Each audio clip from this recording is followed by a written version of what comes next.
Muy buenas tardes, bienvenidos y bienvenidas a la segunda sesión de las charlas del taller 8. El día de hoy vamos a tener 3 exposiciones. Al igual que la vez pasada, esta es una instancia en donde también queremos relevar los procesos de los estudiantes y en contraste también complementar con los procesos de profesionales destacados del ámbito nacional que puedan servir para el trabajo que están haciendo ustedes. El día de hoy vamos a tener una estudiante, Sofía Cabeza, que nos va a hablar del habitar el cliché inmobiliario viñamarino, que es una estudiante de título. La habitación como condensador programático doméstico de Samuel Llanos, que es alumni UNAM, que también nos va a contar sobre su proceso. Y el día de hoy tenemos de invitada a Victoria Yoli, que nos va a presentar su exposición Deriva Material. Ella es arquitecta y artista visual, magíster en arquitectura por la Católica de Valparaíso. En general, su obra de investigación se centra en la experimentación con materiales, particularmente el hormigón, que ha permanecido como eje central de su práctica artística y arquitectónica. Tiene una práctica transdisciplinar que integra la arquitectura, la instalación, la performance, los sitios específicos, y su trabajo aborda relaciones entre el cuerpo, territorio y formas de habitar, explorando procesos sensibles que revelan la dimensión poética de las estructuras. Es miembro del colectivo Punto Espora, es investigadora del Centro de Innovación de Hormigón de la UC y es docente de la Escuela de Arquitectura de la Pontificia Universidad Católica de Chile. Tiene un tremendo currículum que no lo voy a leer todo porque si no estamos hasta mañana, pero ella está en un trabajo permanente, constante y yo diría de vanguardia respecto de lo que es la discusión material hoy día en Chile. Así que nada más, darte la bienvenida, agradecerte por estar acá, compartir con nosotros. Hoy día, si se fijan, cambiamos un poquito el formato ahí, Cristian, gracias.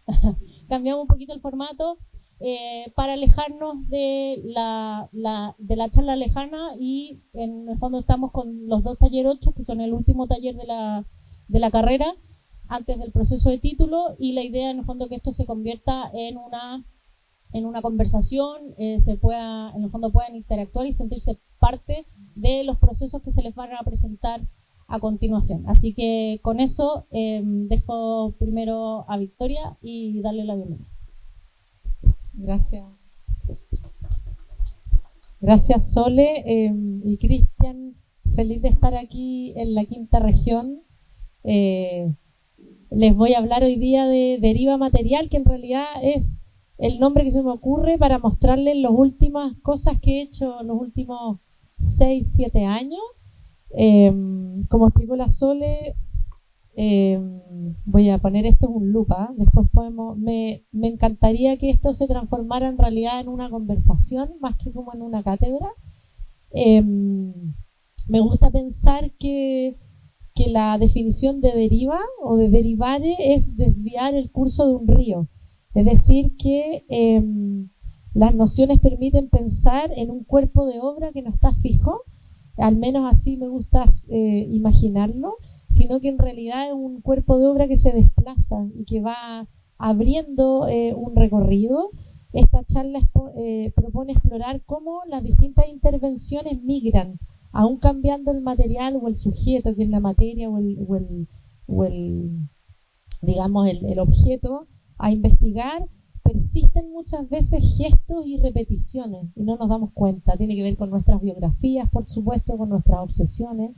Entonces, un recorrido material donde la investigación y la práctica posibilita luego una nueva intervención por venir. Al menos así me gusta presentar el trabajo.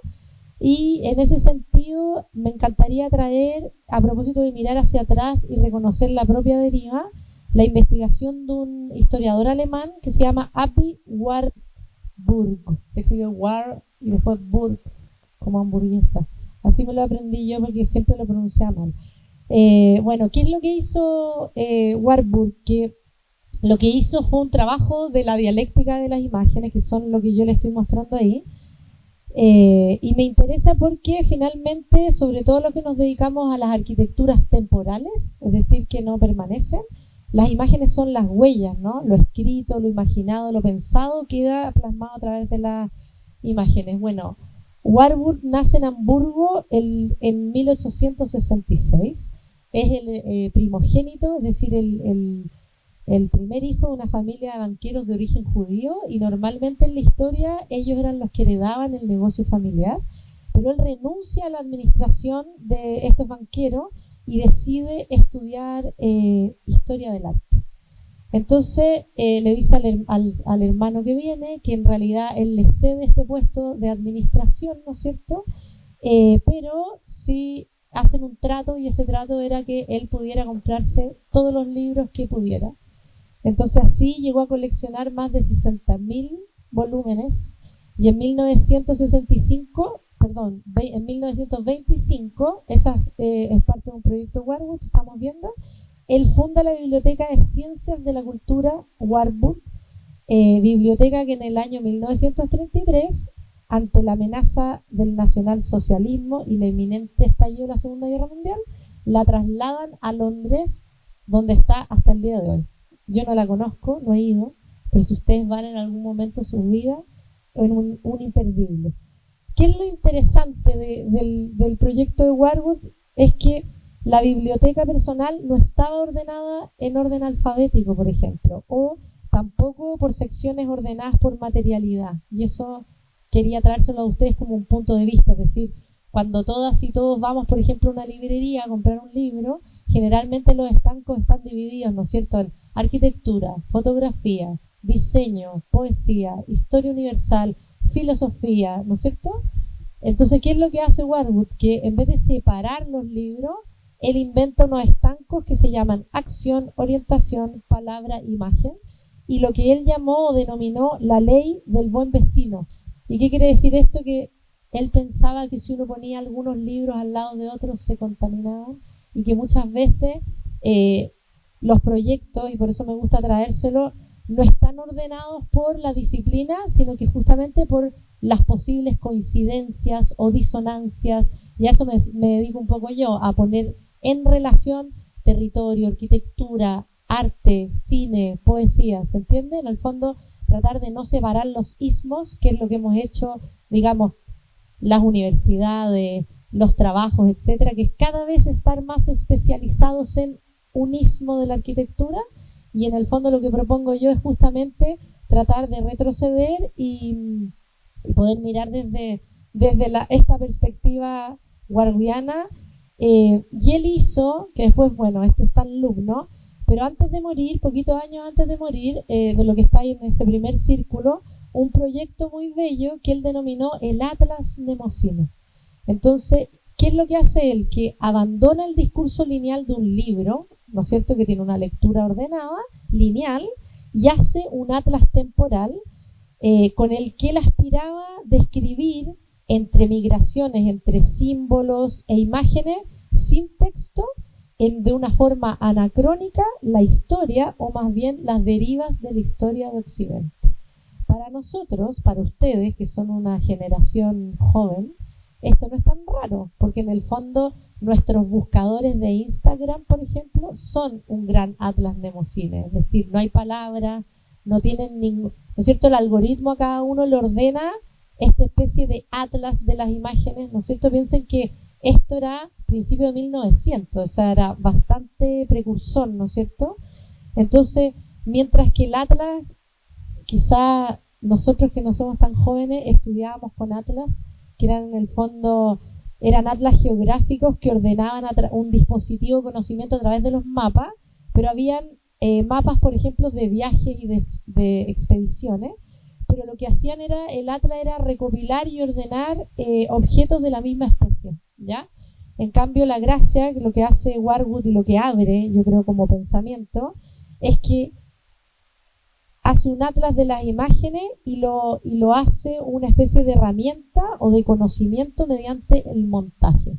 Entonces, es lo bonito, que va a buscar imágenes a, por ejemplo, cosas que son paganas, las junta con imágenes religiosas, como por ejemplo de Cristo en la cruz, y va encontrando estos símbolos repetidos en distintas épocas, ¿no? Como el cuerpo enfermo, o por ejemplo, una de las primeras cosas que hace el Atlas Mnemosyne es mostrar el mapa de las constelaciones de la estrella, el mapa del zodíaco y el mapa de las rutas de los mercaderes, por ejemplo, en el Mediterráneo. Entonces pone en relación cosas que no están directamente tan relacionadas.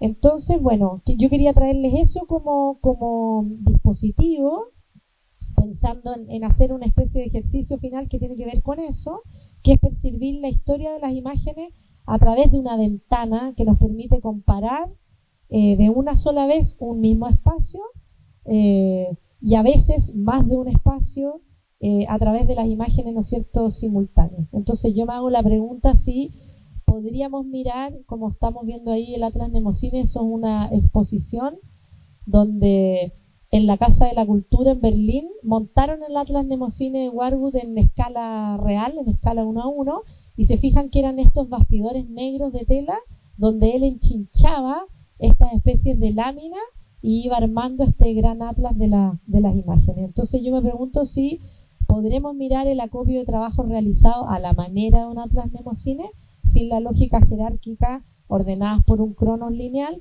o si es posible que en un trabajo o en una práctica de experiencia material, en vez de buscar un origen, un modelo o una metodología a replicar, intentemos, juntos, volver a mirar cada imagen, en este caso la del rastro de una arquitectura temporal, que ya no está como una constelación de apariciones, donde las obras no tengan valor en su singularidad, sino también en la capacidad de sostener una deriva material o una práctica que resuena en relación con las demás. Entonces, quería traerles un poco eso como, digamos, como mirada y como perspectiva, que es lo que traté de hacer en un pizarrón aquí, en un miro.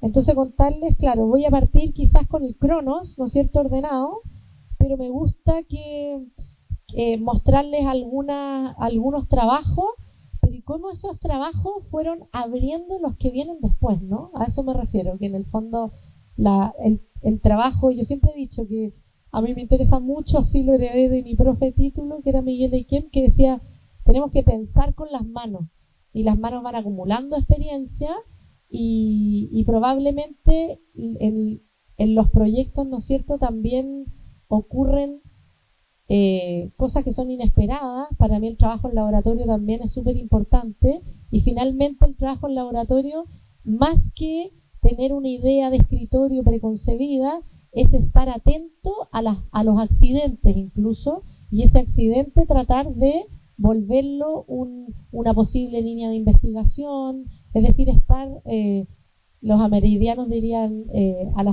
atentos a las señales del paisaje. Entonces, les voy a mostrar aquí, para mí, uno de los primeros trabajos significativos, que fue una instalación que llamamos Amereida, la invención de un mar, en el año 2017, en la Sala Mata del Museo Nacional de Bellas Artes. Aquí se ve un poquito más. Un amigo con el cual tenemos un colectivo que se llama Javier Correa, cineasta.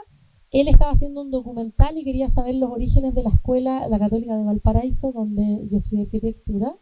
Y en el proceso de filmación y de hacer las entrevistas, el propio Miguel Eiquem nos dijo, bueno, si ustedes están interesados, ¿no es cierto?, en saber sobre un viaje del año 65, que fue la primera travesía, que es un viaje de artistas latinoamericanos y europeos por el sur del continente americano, vayan a hablar con ellos. Y bueno, después de hacer las entrevistas, uno de los franceses que quedaban vivos, que se llama François Fédier, se llamaba porque falleció en la pandemia, nos dijo, les tengo un regalo, y nos pasó un sobre cerrado, ábranlo en Chile.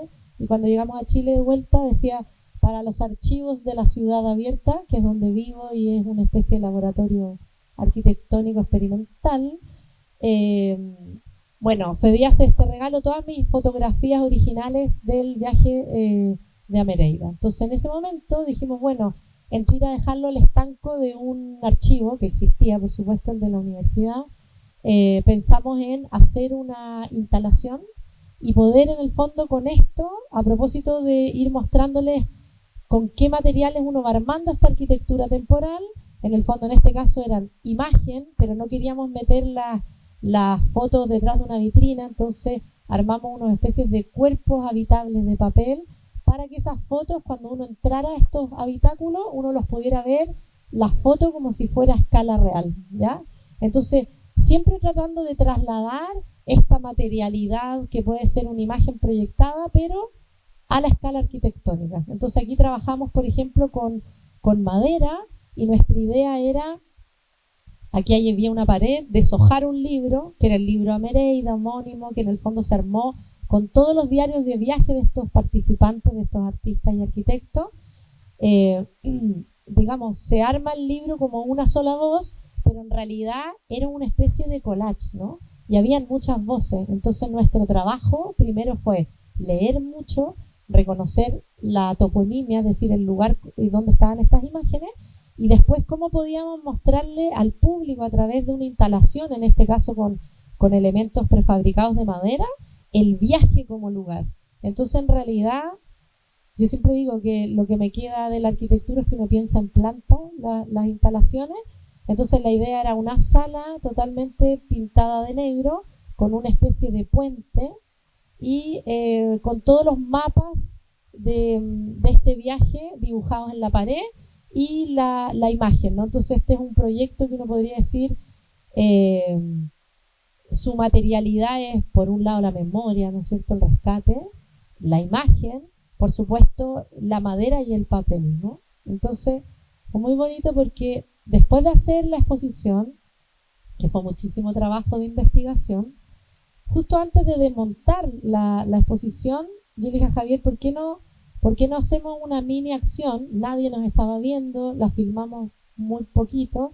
Le dije, pero nos demoramos tanto en dibujar estas paredes que podríamos borrarlas con agua y filmar y ver qué pasa. Entonces ahí comenzamos a borrar, y por ejemplo aquí había un primer gesto que era, si borrábamos estos mapas de América con agua y se iba evaporando, ¿no es cierto?, si persistía o no, o uno podía reconocer o no el continente. Bueno, y nos pasó que hicimos esto de una manera bastante intuitiva, y luego el mismo año, a propósito de los trazos, ¿no?, temporales, fuimos al norte de Chile a un viaje con una videoartista que se llama Úrsula Biman. Era para ir a elegir ciertos lugares para filmar para otro proyecto que nunca sucedió.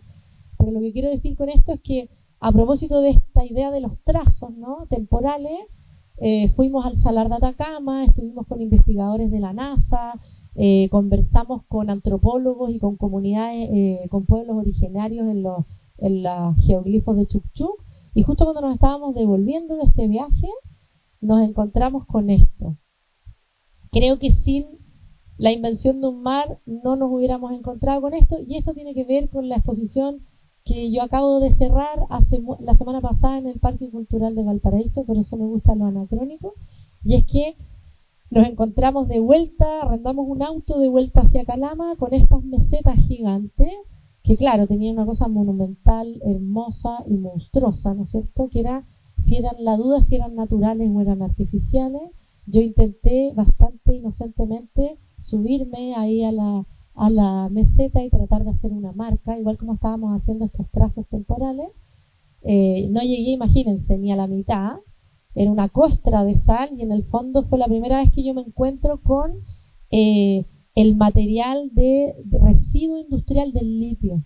Y ahí quedamos con esa imagen. Él después justo termina el documental se trataba del proyecto anterior, y una de las imágenes que deja como espejismo, como un posible futuro, es este ascenso a esta meseta, que por supuesto duró lo que nos echaron los seguritos y gente de esta minera activa en hacer esa acción. Al año siguiente nos invitan, a propósito de estas cosas con las que uno, ¿no es cierto?, insiste, nos invitan a Lisboa a una bienal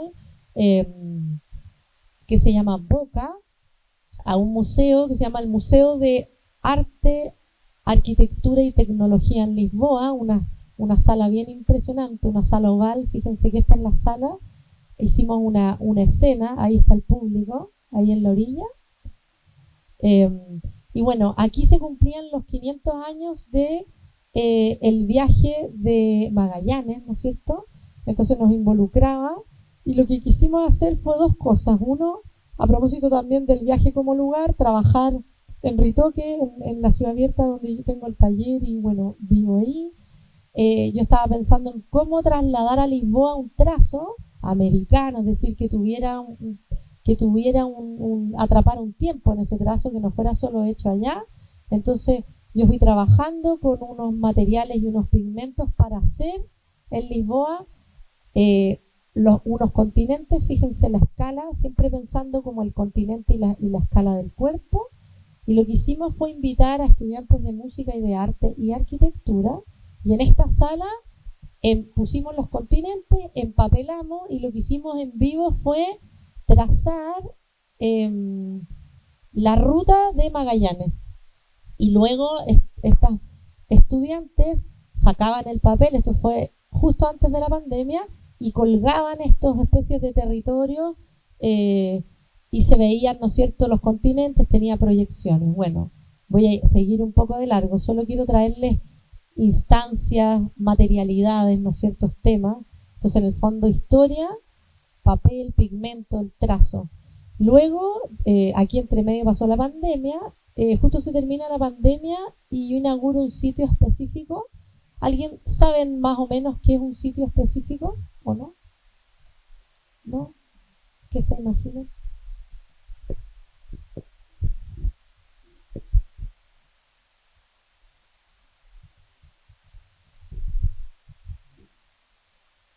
Quizás la diferencia con una exposición es que el sitio específico lo que hace es que toma el espacio y el lugar para, así lo entiendo yo, no lo entiendan como algo fijo, deben haber más definiciones, ¿no? Pero en el fondo uno hace una intervención, pero el lugar es parte de la intervención, es decir, yo borro el lugar o el espacio y se me desarma de alguna manera. Entonces, el sitio específico, en vez de montar un tema, o por ejemplo como en las artes, que uno en el fondo está ante un objeto, ¿no es cierto? El sitio específico lo que hace es utilizar el lugar. En este caso era la explanada del Parque Cultural de Valparaíso, amigo, ¿sí?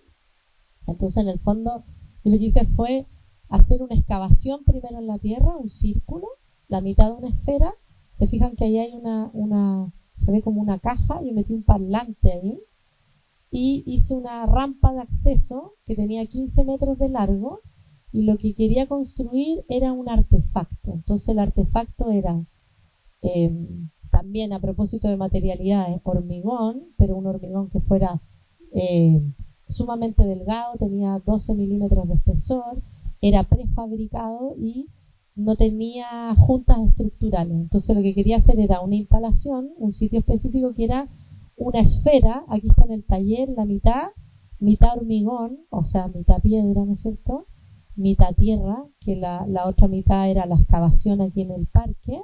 Entonces era una esfera a la cual uno entraba, y al caminar habían unos sensores en la rampa y uno intervenía la pieza sonora que había en el interior, ¿ya? Entonces en el fondo aquí está, es el edificio de la cárcel, aquí está el Polvorín, y de alguna manera, claro, es también quizás no en los trazos temporales o en la performance, pero es una investigación que tiene que ver con tratar de revisitar el hormigón, y en vez de que lo imaginemos como un cubo rectilíneo, pesado, brutalista, pensar que el hormigón en realidad es cocina, ¿no? Entonces depende de nosotros los materiales que utilizamos, en qué cantidad, ¿no es cierto? Y en el fondo poder, en este caso, trasladar esta como piedra artificial. Fíjense, ahí estoy desmontando, están los gajos en contrasentido, y era un hormigón que en el fondo eran estos gajos que están en equilibrio,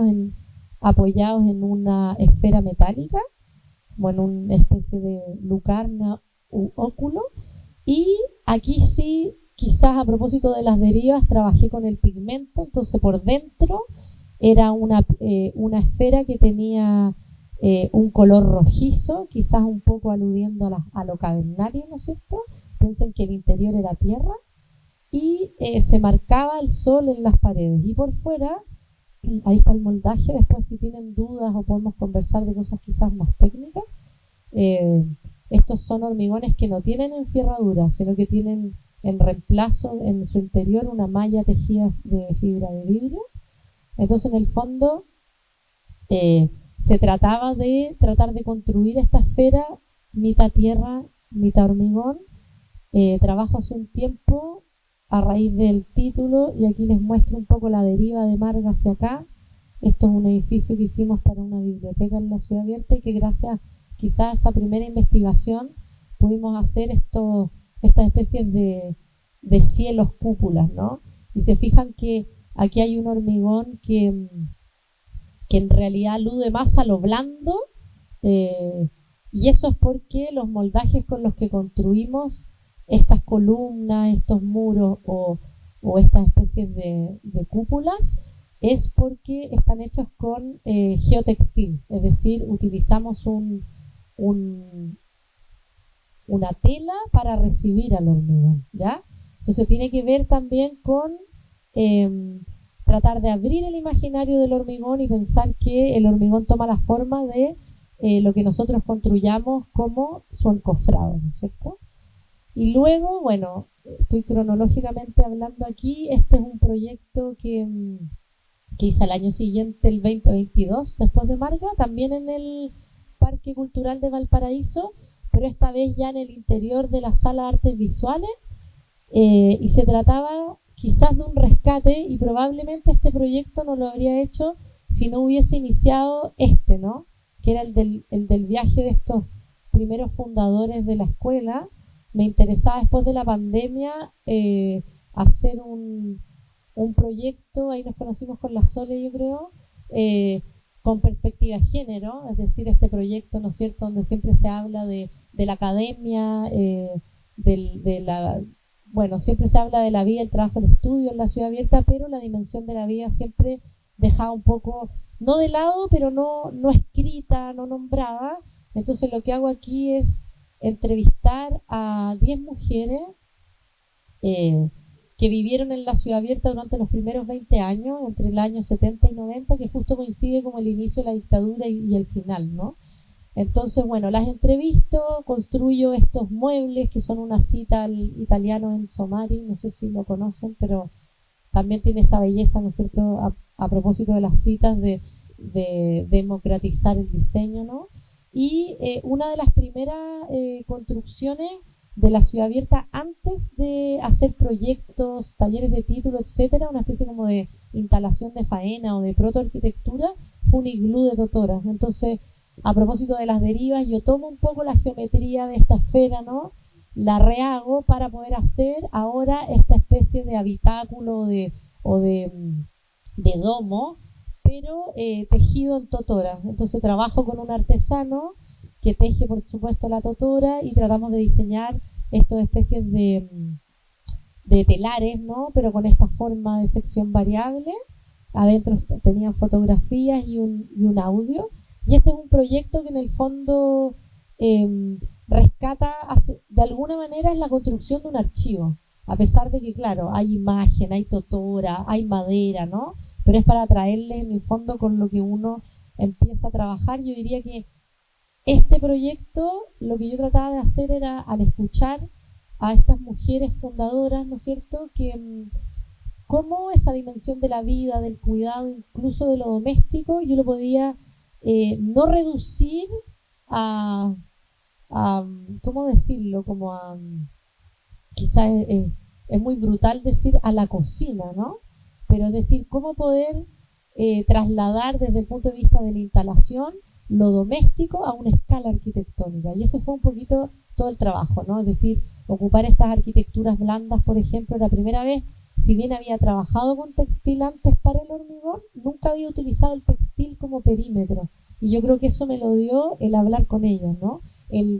pero el hablar con ellas de una manera indirecta, es decir, el rescatar lo vivido o lo doméstico en cuanto a un valor, no sé si es monumental, es muy exagerado, pero creo que sin la puesta en marcha de estas mujeres y el ejercicio de la hospitalidad en la vida y en el cotidiano, quizás la ciudad abierta donde vivimos hoy día no existiría. Me atrevo a decir eso, ¿no? Como que los ejercicios no están exentos de estas dimensiones, ¿no es cierto?, de la vida. Entonces, bueno, es un rescate histórico femenino, es un proyecto que tiene que ver con género, con memoria, con estos textiles y arquitectura blanda y, por supuesto, el trabajo de la imagen. Después, quizás si hay dudas podemos volver, ¿no? Porque también hay como un trabajo de proyecciones a escala también, que viene un poco de la deriva del primer proyecto. Por eso se los muestro en el sentido que pienso que la práctica va indirectamente abriendo nuevos lenguajes, ¿no? Y posibilidades. Luego, aquí les traje otro proyecto que le tengo mucho cariño. Fue un proyecto que hicimos junto a Juan Castillo, no sé si les suena. Juan Castillo es un artista visual chileno que falleció el año pasado y que fue parte de un colectivo muy importante en Chile durante la dictadura que se llama CADA, donde está Zurita, la Diamela Eltit, Balcells. Juan Castillo está, ¿cómo se llama esta mujer que hace las cruces? Loti.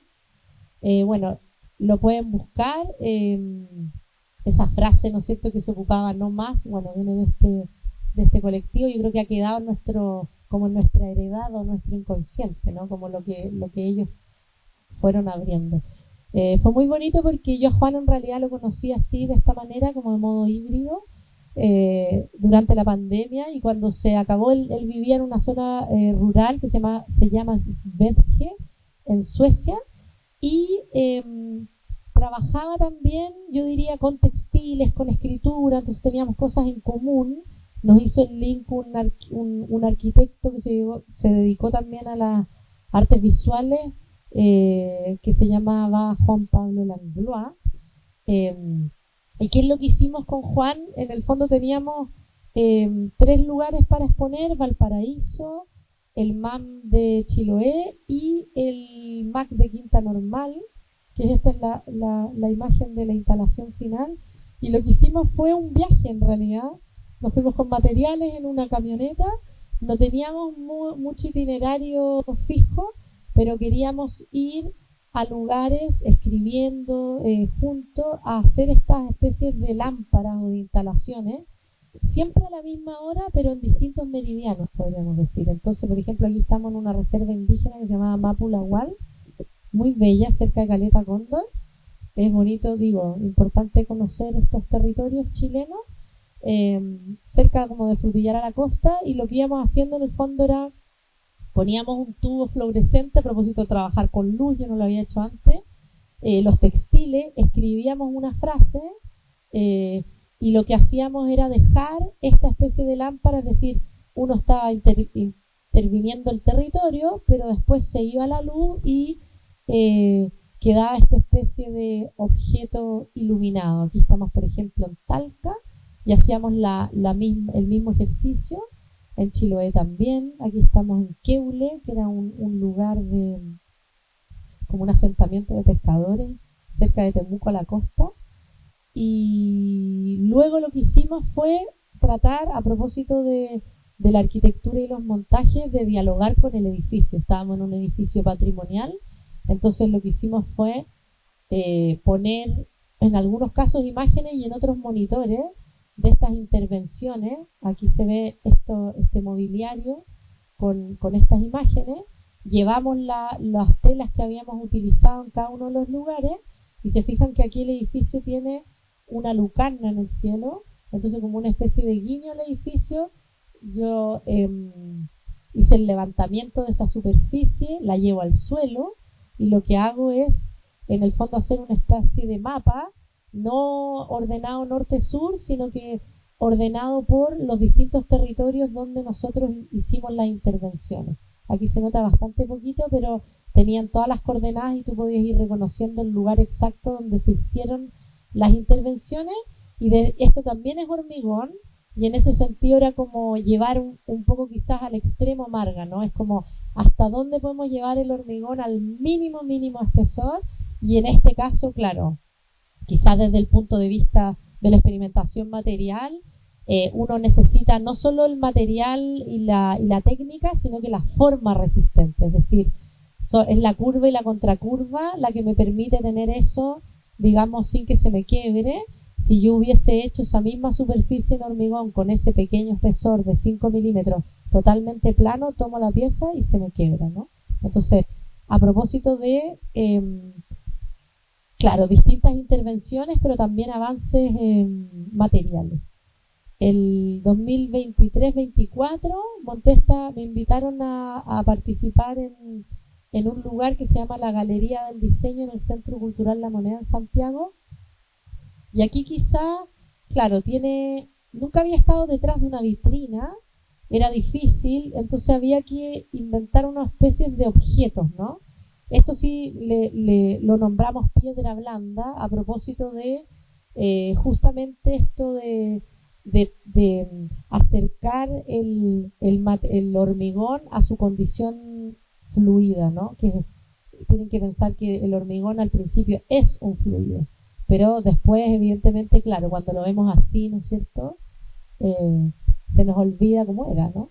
Entonces, esta idea de que todas las piezas recordaran un poco esta memoria húmeda del material, y en ese momento, a propósito de recibir encargos, ¿no es cierto?, que aunque sean instalaciones, uno las recibe, era el año en que se cumplían los 50 años del golpe militar en Chile.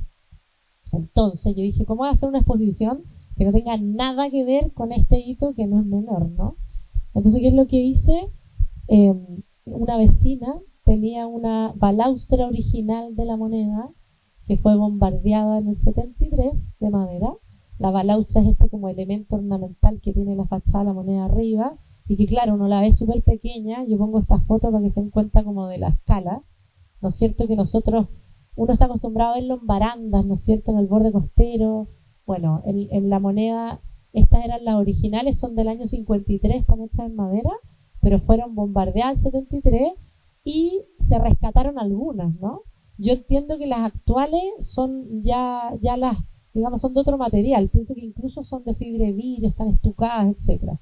Entonces, yo hago el guiño de pongo en una vitrina la balaustra original y me pongo a trabajar con un archivo, y lo que hago es poner los videos de Pedro Chasquel, que también falleció hace poco, que en el fondo, cuando fue el bombardeo a La Moneda, él estudiaba cine y estaba en la escuela de cine de la Chile en una azotea, y en el fondo empieza a escuchar los Hunter y digamos, empieza a ver los aviones, no sé si se dicen aviones en realidad, pero bueno, eran como y en el fondo toma una cámara y los empieza a filmar con mucho miedo, por supuesto. Entonces, una grabación en blanco y negro donde pasan unos objetos volando, y él logra en el fondo una cosa bien inédita, y que entiendo que la rescatan en su momento para que pueda existir esa cinta. Entonces, bueno, lo que hago en el fondo es trabajar con estudiantes, estas especies de mini balaustras, ¿se fijan? Hago una vitrina de este trabajo colectivo entre enseñarles a cocinar mezclas y hacer estas piedras artificiales. Ahí hay unos primeros modelos, unas iteraciones de estas columnas de sección variable, y luego lo que hago es mostrar algunas variaciones, ¿no? Es decir, autoencargándose, si existiera la balaustra original y uno hiciera una lectura en términos de dónde estaría el peso, morfológicamente cómo podría ser una balaustra quizás más minimalista, y es el ejercicio de replicar esta pieza, pero sin olvidar la historia, ¿no es cierto?, en el contexto del día de hoy. Y aquí, claro, había otra vitrina que tomaba un poco lo ya hecho con estos territorios. Entonces, una especie de iteración, pusimos algunos gajos de marga también, en el fondo un testimonio de la forma con la investigación de los moldajes textiles. Ahí está uno de las balaustras en hormigón y geotextil. Y luego, con esto cierro para ver si podemos conversar quizá, algunas intervenciones. El el 2025 me invitaron a participar. Esto es un conversatorio, en realidad es una intervención bastante más efímera aún. Y es la iglesia de la Veracruz, no sé si está en el barrio Las Tarrias en Santiago.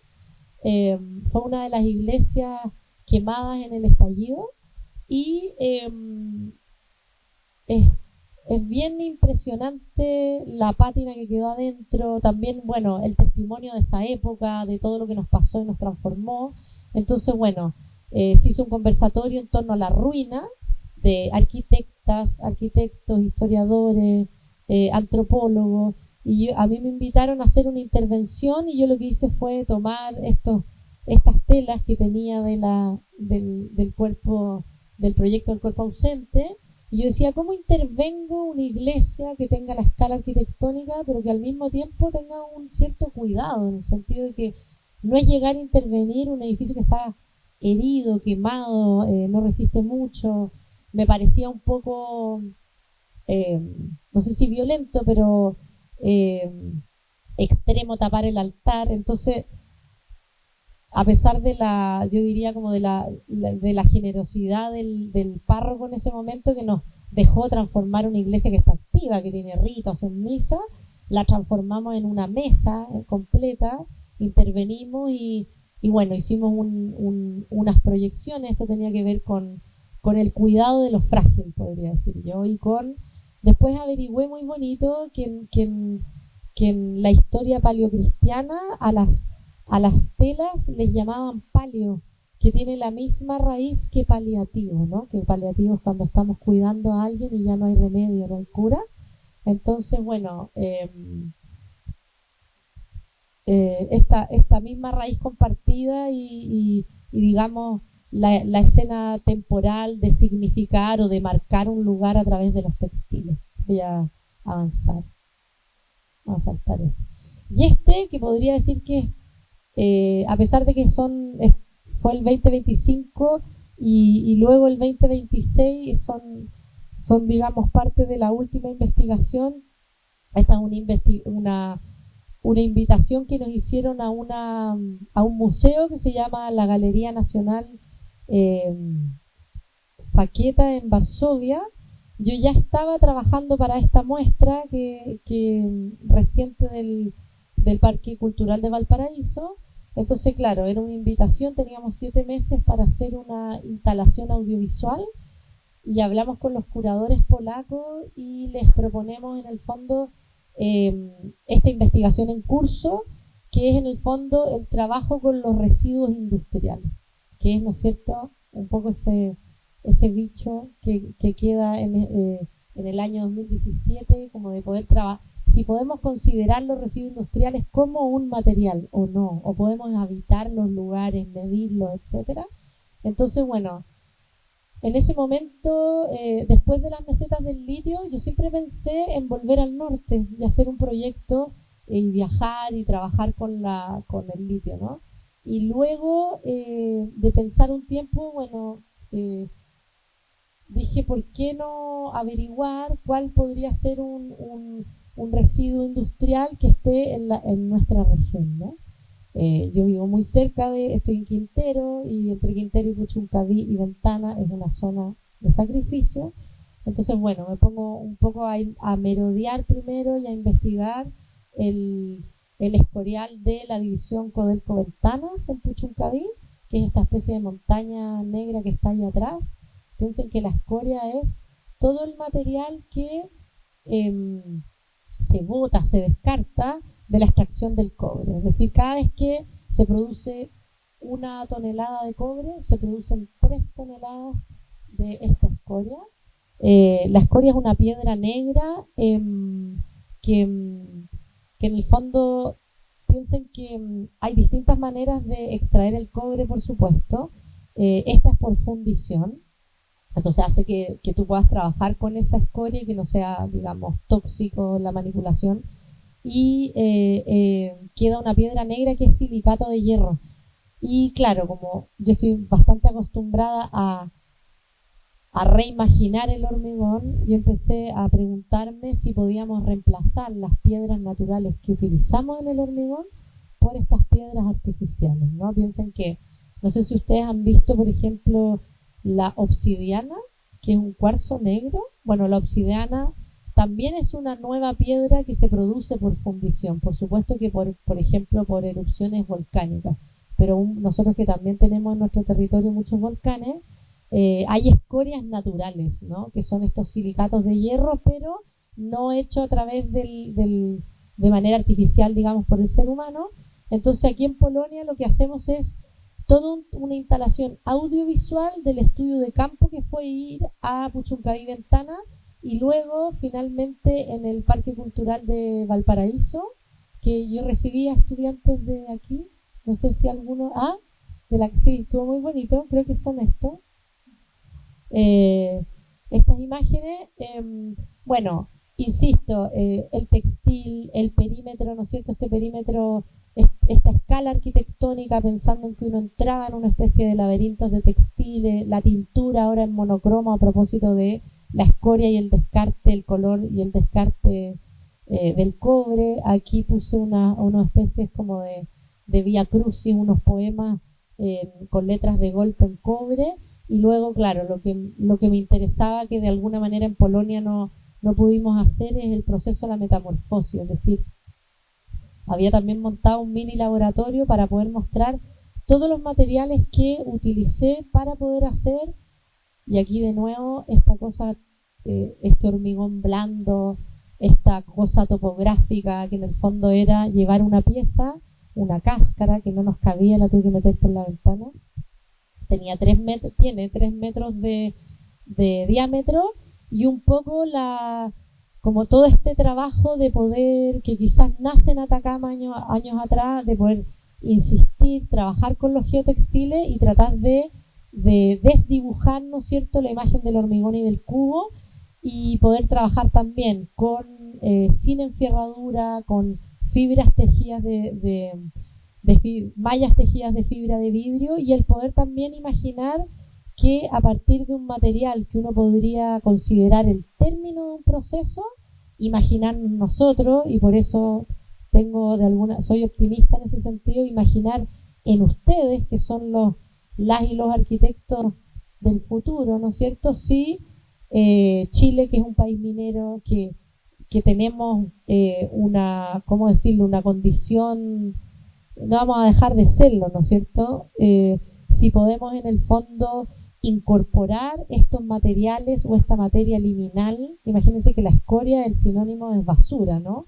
Y otros insultos que no vamos a nombrar porque están grabando, pero en el fondo pensar e involucrarse con el territorio de una manera más desprejuiciada, ¿no? Un poquito más guardiana, en el sentido que podemos mirar la escoria como piedra. Esa es un poco la pregunta, y esa es una pregunta quizás simbólica, pero también es una pregunta técnica, y ha significado también un intercambio importante con los laboratorios de materiales de ingeniería, y aprender mucho de ellos, y hacer pruebas en el fondo a la compresión, a la flexotracción, de probetas, muchas pruebas para poder llegar a una receta para poder hacer esta pieza, ¿no? Y en el fondo, bueno, yo imagino que yo insisto, la arquitectura y las artes creo que pueden desplazar los problemas, pueden nombrar, pueden poner problemas sobre la mesa para que esto que quizás, yo siempre digo, me dedico a la arquitectura inútil, pero quizás esto puede hacer que se pueda quizás legislar en torno a los residuos mineros, o incluso si las propias empresas pueden hacerse cargo de sus residuos, que sea como un desde, ¿no?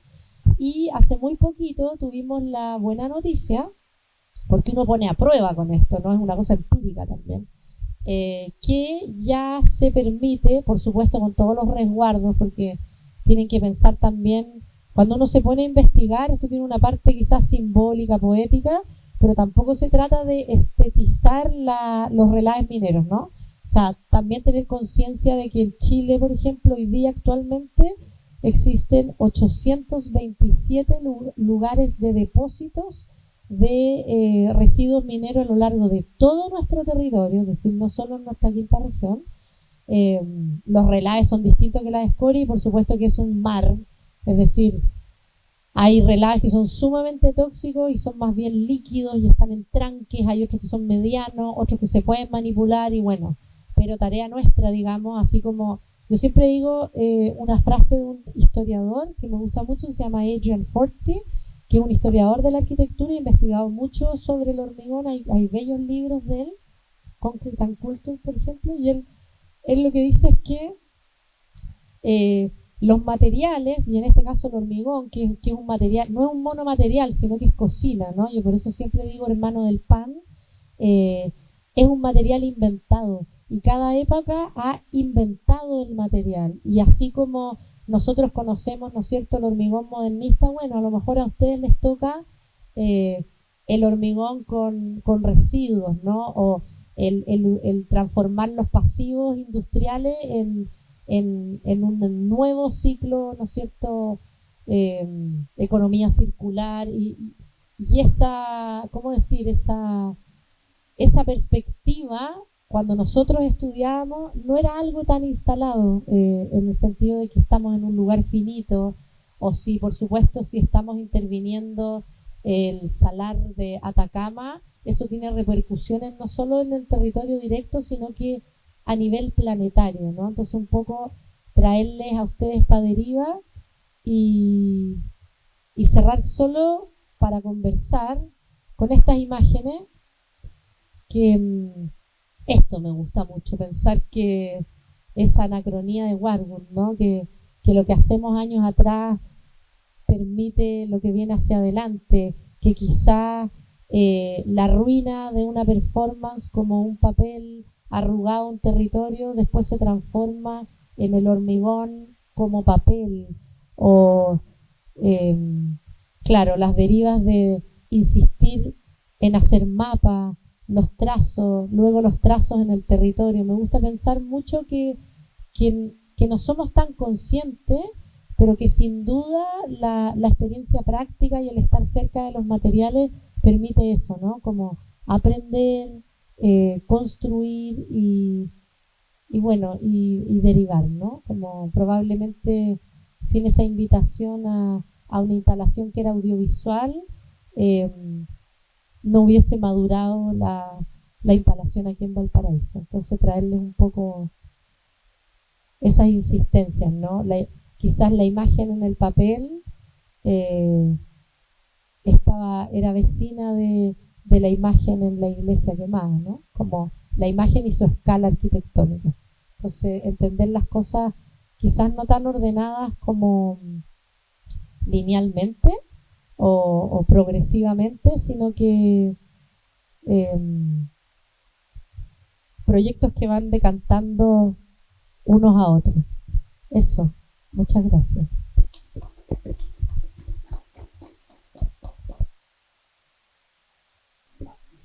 Buenas, mi nombre es Sofía Cabezas y voy a presentar mi proyecto de titulado Habitar el Cliché Inmobiliario Viña Marina, el cual es una investigación historiográfica. Y si bien estamos situados en Viña del Mar, la importancia de esto es que Viña no ha sido construido solo por edificaciones, sino que también por imágenes y cómo estas imágenes van construyendo la manera de habitar esta. Partiendo por el origen del tema, esto comienza con mi visión de niña, cuando mis papás traían los folletos de los departamentos en busca de uno para poder vivir. Somos una familia de 5 y siempre era algo complicado a mis ojos de niña el pensar que en una habitación pequeña, a mis ojos sin saber medida, tenía que entrar mi hermana y yo, todos nuestros juguetes y sin un espacio realmente para estar. Y gracias al taller de investigaciones que tuve la posibilidad de cómo abordar este tema, analizando cómo se vive realmente en los departamentos, haciendo una comparación de antes y la actualidad y viendo un poquito si estábamos en una involución o en una evolución. Y bueno, el nacimiento de Viña es una ciudad fundada en 1874 que adquiere un carácter como balneario con el tiempo y se consolida entonces como la ciudad balneario. Y es durante 1930 y 1950, que es una de las épocas modernas, que se asocia a esta ciudad al ocio, al turismo y empieza a mostrar un estilo de vida como costero. Y bueno, estas representaciones no solo mostraban cómo era la ciudad, sino que construían este imaginario de cómo debía ser vivida. Y por medio del diario o incluso el ámbito cinematográfico, se iba mostrando Viña como este suburbio con un colorido conjunto de hoteles. Publicidades de la guía del veraneante. Y bueno, Viña con el tiempo sufrió entre comillas el desarrollo y cambio de escala, pasando de ser una ciudad de ocio únicamente a ya una gran ciudad de oportunidades y de residencia. Y con esto es lo que yo empiezo a ver un fenómeno particular que tiene que ver con la repetición de un fenómeno de edificio, que por lo visto comienza a tomar más relevancia como el modelo de edificio como torre. Y debido a esto es que yo detecto como una repetición y empiezo a denominar esto como una ciudad genérica y detecto este cliché inmobiliario. A raíz de esto comienzan a surgir preguntas si realmente estamos frente a departamentos que responden a necesidades o es algo más bien definido como por publicidad. Y que cuánto pesa la arquitectura como disciplina en realidad por sobre conceptos como la vista o la ubicación. Aquí es donde yo propongo la investigación como proyecto. Y esta problemática se sitúa entonces entre la distancia de la imagen que se vende y la experiencia real de habitar. Porque si bien la publicidad se presenta como un producto aspiracional, carece de condiciones materiales con flexibilidad o uso de espacios.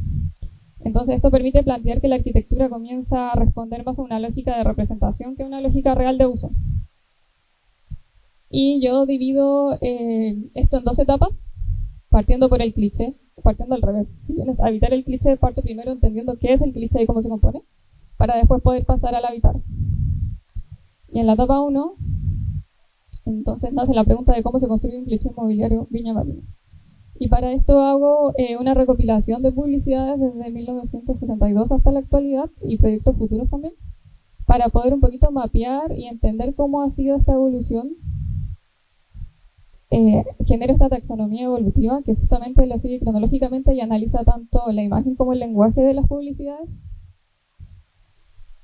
Y comparo dos casos específicos, que viene siendo el de Monte Carlo de 1962, el cual sentó como las bases de Viña y este tipo de publicidad, siendo este ofrecido en realidad como una segunda vivienda, publicitado por el diario y desarrollado a través de maquetas y dibujos, versus cómo es la publicidad actualmente, que podemos comparar, que no nos muestra ni siquiera el edificio, sino que simplemente dice el nombre del edificio, una imagen del mar y dónde está situada.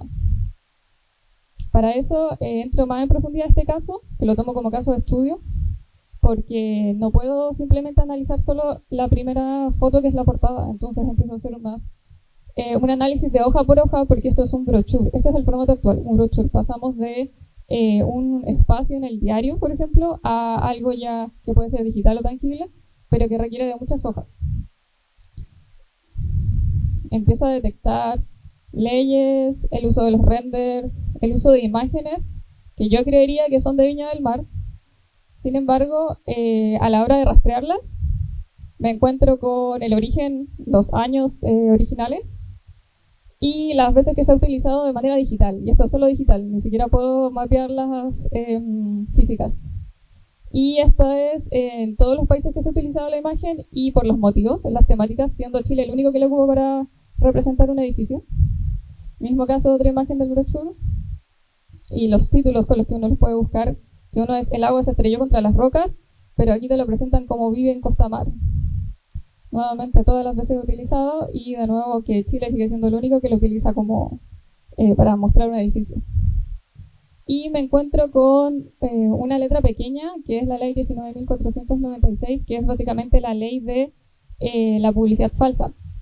Las inmobiliarias están obligadas a declarar que esto es algo ilustrativo. De hecho, esto dice que todas las imágenes contenidas en el presente folleto de ventas fueron elaboradas con fines ilustrativos y no constituyen necesariamente una representación exacta de la realidad. Luego pasamos al render. Únicamente estos son de los espacios. No nos estamos situando aún en lo que es render interior de lo que vendría siendo departamento, sino en lo que te ofrece el edificio. Luego pasamos a la taxonomía conceptual, que esto fue por medio del mapeo de todas las palabras que se utilizaron en las publicidades que yo encontré y cómo te podían decir de 5 maneras distintas que tenía quincho el edificio, pero de una manera en que el rol de la palabra empieza a jugar un papel muy importante para poder venderte un estilo de vida. Y finalmente la toponimia, que esto es básicamente el rastreo de más de 70 edificios de Viña del Mar y que empieza a mostrar cuán importante es hasta el nombre del edificio en una ciudad costera como es Viña del Mar. Este sería como el panorama general de todo lo que mapeé, lo que me encontré en esa parte.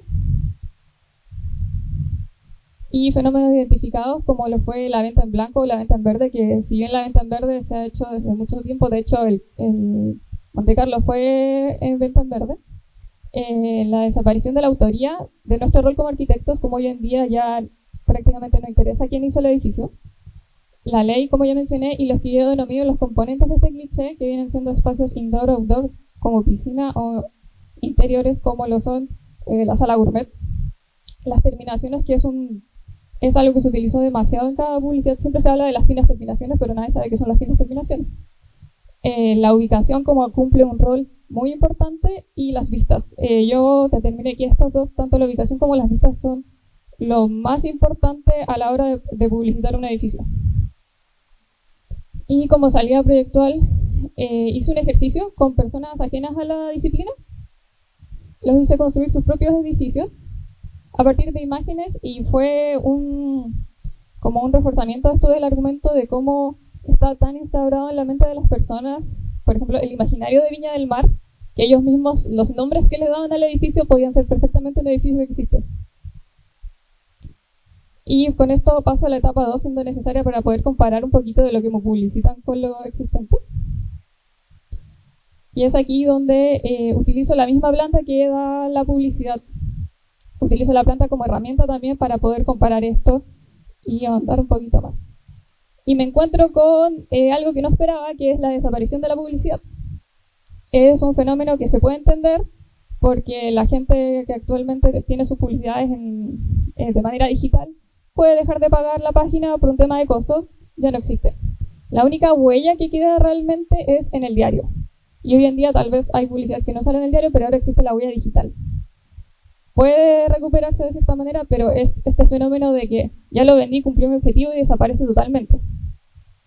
Y por esto mismo este caso, volviendo al caso de estudio que es Costamar, me topé que a las semanas de haber presentado mi título 1 desapareció, no existe.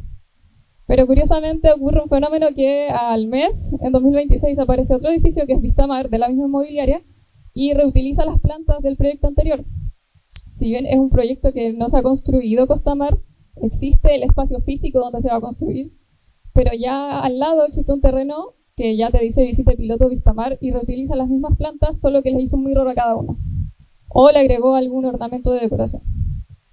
Y bueno, aquí es donde yo empiezo a analizar un poquito de nuevo el brochure de Costamar y veo como qué partes tiene un edificio, que también es algo constante en la mayoría, y es como esto se ve marcado en cosas, conceptos en realidad como la ubicación, la vista o las terminaciones, como digo, esto de vive la experiencia, esto de los espacios amplios, pero en realidad qué tan amplios son los espacios, qué tan versátiles. Entonces analizo las plantas, 3 de 5 plantas de Costamar, que varían entre los 78, los 52 y los 40 metros cuadrados. Identifico mobiliario fijo que yo divido en subcategorías, estando aún el mobiliario fijo, como lo son los closets o inventario del baño y la cocina, el mobiliario con un espacio único, como la lavadora y el refrigerador, sus áreas de uso también que hay que considerar, y el mobiliario con una única variación, que en estos casos vendría siendo el comedor o la cama de esta habitación de aquí a la izquierda en el centro. Elimino todo esto y me empiezo a preguntar cómo sería habitarlo realmente, pensando en habitarlo con inteligencia artificial, cómo sería un uso cotidiano de estos espacios y cuáles serían las áreas de movimiento de las personas. Si realmente pueden haber 2 personas haciendo una misma actividad, como lo es la cocina, que ahí ya empieza a haber un poco de conflicto en el espacio. Luego mapeo el área de tránsito y la comparo en realidad con el área del departamento. Y finalmente tomo conceptos del mismo brochure que me tira esta publicidad, que hablan de este hogar que se adapta a tu ritmo de vida, estos ambientes funcionales y cómodos, aprovechar al máximo el espacio y espacios que se adaptan a ti. y veo cómo las plantas en realidad su espacio real es esto. Esto es el espacio que tú tienes que se adapta a ti, que en realidad es todo lo que te queda de espacio residual de los muebles fijos o los pasillos. Y bueno, a raíz de esto es donde empieza a aparecer la pregunta si la manera de habitar el departamento también se está convirtiendo en un cliché. Y bueno, hasta ahí es donde va mi investigación. Muchas gracias. ¿Aló? Sí. Hola, buenas tardes. Yo soy Samuel Llanos y les voy a presentar mi proyecto de título. Yo igual salí hace 2 años, pero me implica igual que dentro de todo le sigo teniendo harto cariño a mi proyecto. Y claro, yo parto mi investigación primero investigando de específicamente la habitación, pues, y cómo ésta ha sufrido constantes cambios como recinto a lo largo de la historia. Hago todo un inventario, ¿no es cierto? Y llego a la conclusión de que al final este espacio, al principio, ¿no es cierto?, eran lugares bastante públicos, en el cual se dan actos tales como el nacimiento o la muerte, y hemos llegado, a gran resumen, ¿no es cierto?, a su reducción máxima, ¿no es cierto?, que vendrían siendo especies de lugares de encierro o clandestinos de cierta manera. Acá, para traer los contrastes, ¿no es cierto?, tengo la primera imagen, que es la habitación de la reina Isabela, en el cual era un recinto en el que específicamente, ¿no es cierto?, se reunían a charlar, y el lugar era amplio, ¿no es cierto?, por lo que me permitía este espacio que se dieran ese tipo de instancias. Y en el segundo, ¿no es cierto?, venían siendo las habitaciones de los guetos de Hong Kong, en el cual la gente se ve obligada, ¿no es cierto?, a habitar en literalmente 3 metros cuadrados, y tiene que básicamente buscárselas por su manera de cómo tener un habitat dentro de este espacio. Después, en contraposición, ¿no es cierto?, pienso en la cantidad de estudiantes que hay dentro de la región, y el gran número de estudiantes. Bueno, estas cifras son del 2022, pero me imagino que cada vez van aumentando, me imagino que no van cambiando. Y la gran mayoría de estos estudiantes, no sé, pues, la gente que vive en región, puede, no sé, pues, viajar con sus familias, pero el que es fuera de región está obligado, ¿no es cierto?, a arrendar o un departamento o una pensión, pues. Y esto, para el caso de que, no sé, no están en los recursos, son gastos considerables mes a mes. Entonces está la opción de arrendar un departamento o una pensión. Y eso va después al final en cada bolsillo del estudiante.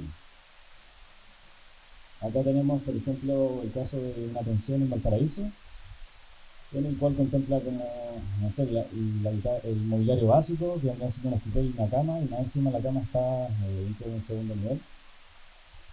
Por lo que ya entra con cuestión cuánto espacio y comodidad, ¿no es cierto?, está dispuesto el estudiante a sacrificar para llevar a cabo su carrera. Sumado a esto también están como las grandes distancias que tiene que recorrer el estudiante día a día, ¿no es cierto? En el caso para la gente de Villa Alemana se puede llegar a demorar 40 minutos, o que vive en Concón. Por ejemplo, que tiene que estudiar en Playa Ancha, vive en Concón, se puede demorar, no sé, 1 hora fácilmente, 2 horas todos los días. Entonces, acá pongo como una especie de diagrama, ¿no es cierto?, en el cual me permite visualizar el metro cuadrado versus al precio que estoy pagando, y básicamente qué pasaría si reduzco este espacio, no sé, por decirte 2,5 metros cuadrados, ¿cuánto sería el precio? Lo que me estaría costando. Después, a modo como de registro, levanto registros videográficos de habitaciones de mis compañeros y amigos, para entender básicamente cómo ellos habitan, pues. De esta manera poder entender no solo desde mi perspectiva, sino que de otra perspectiva de ellos, ¿no es cierto?, es entender básicamente cuánto tiempo pasan dentro de su habitación, cuáles son los elementos fundamentales dentro de su espacio, qué tipo de distintas actividades realizan en ella, Y ¿no es cierto?, del video, a ver, sí. Del video hago estos como abstracciones de la planta, ¿no es cierto?, en el cual hago como una reconstrucción del habitar total. Después lo llevo a una diagramación, ¿no es cierto?, para entender, no sé, las circulaciones interiores, los espacios donde dormían, donde estudian, donde comen, donde descansan, los espacios de almacenamiento también. Y la abstracción de la distribución del mobiliario. Al ser un espacio tan reducido, ¿no es cierto?, cada persona encontraba la manera de distribuir sus objetos personales. Y empiezan a aparecer tipografías, yo les llamé en base a letras, ¿no es cierto?, tipo C, tipo H, tipo L, toda esta relación en base al escritorio y la cama y almacenamiento o un velador, que son como lo básico. Acá, en caso, traigo casi una estudiante que estudia diseño y ella convive con su gata y con sus plantas. Entonces, ella prioriza dentro de su espacio que las plantas siempre tengan como prioridad a la luz interior. Y se genera como este espacio de invernadero, por así decirlo, invernadero interior, pero habitable, por así decirlo. Y acá como un ejercicio de cómo la luz juega un rol fundamental de este espacio.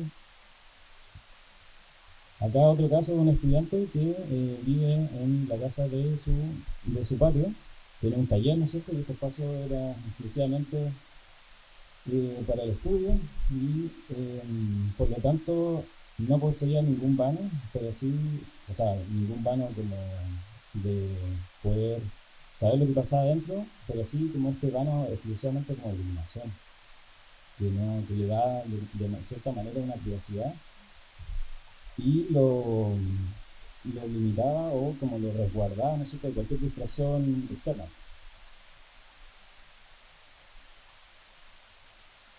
Entonces, este espacio era exclusivamente, como según él, era sagrado para el estudio o trabajo. Y después hago como el ejercicio de más o menos poder especular y distintos tipos de distribuciones de un posible proyecto, ¿no es cierto? En esta etapa todavía yo no tenía ni idea qué iba a hacer, ¿no es cierto?, con esta información levantada, pero me di el ejercicio de poder hacer distintas tipologías o de diseño, ¿no es cierto?, y llevarlas al extremo, poder variar con tipos de iluminación, de formas distintas, ¿no es cierto?, metros cuadrados, y cada una de estas, de cierta manera, me iban aproximando a lo que era mi proyecto. Después tengo acá como de los referentes del Neufeld, como la habitación ideal, por así decirlo, mediante una distribución correcta, ¿no es cierto?, en base a las medidas, metros cuadrados, por ejemplo, 9 metros cuadrados, que era como una habitación ideal, en base a las medidas ergonómicas, ¿no es cierto?, del escritorio, del velador, de la cama.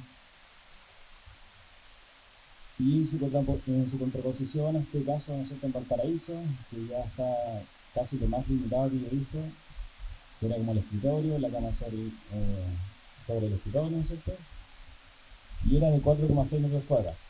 Y todo esto en 2 niveles, ¿no es cierto?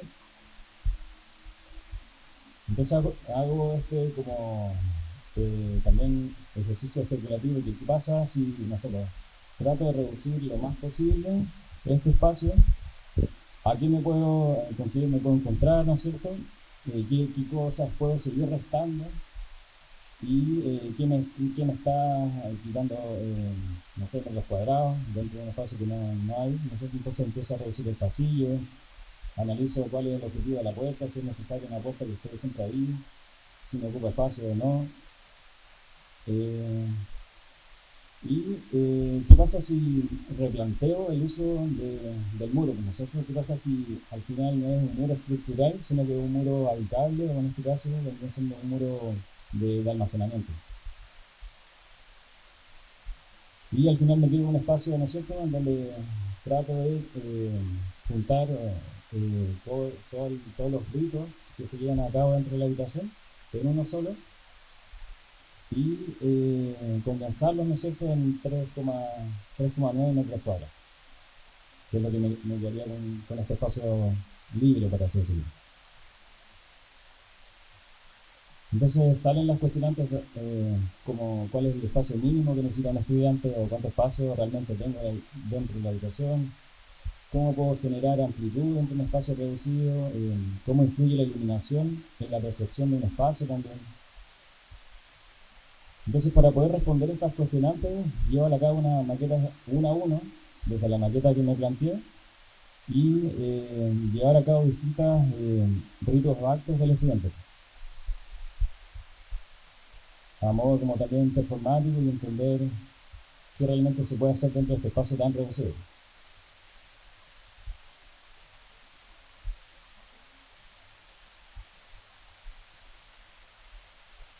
De acá también empiezan a aparecer maquetas, ¿no es cierto?, que me ayudan a entender la volumetría de este artefacto que estoy pensando, ya sea desde una forma estructural, ¿no es cierto?, o una maqueta a escala 1:20, ¿no es cierto? Ya más o menos acá en este proceso tenía definido la forma final, pero ¿cuál sería, no sé, en este caso, qué pasa si saturo lo máximo posible? ¿Cómo se vería este espacio, esta habitación? Y acá, ¿no es cierto?, desaparecer el muro y con qué me quedo. Todo esto fue básicamente una exploración con lo visual, ¿no es cierto?, con los renders, y cuál era como la capacidad de que me podía otorgar las herramientas, ¿no es cierto?, las herramientas que yo conocía en su minuto,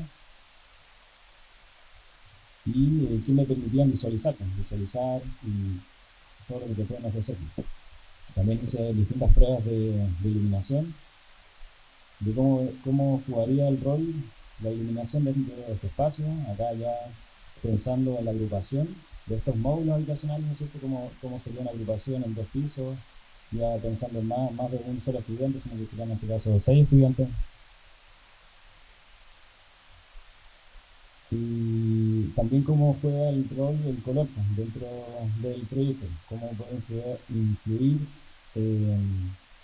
visualmente los distintos colores. Entonces llegué a este condensador programático como un proyecto ya definido, que vendría siendo este habitáculo de 7,3 metros cuadrados, en el cual es soportado por una estructura de acero, ¿no es cierto?, principalmente compuesta de madera de acero terciado para reducir costos, y todo el mobiliario queda siempre escondido, ¿no es cierto? Entonces al final siempre tengo 3,9 metros cuadrados disponibles, ¿no es cierto?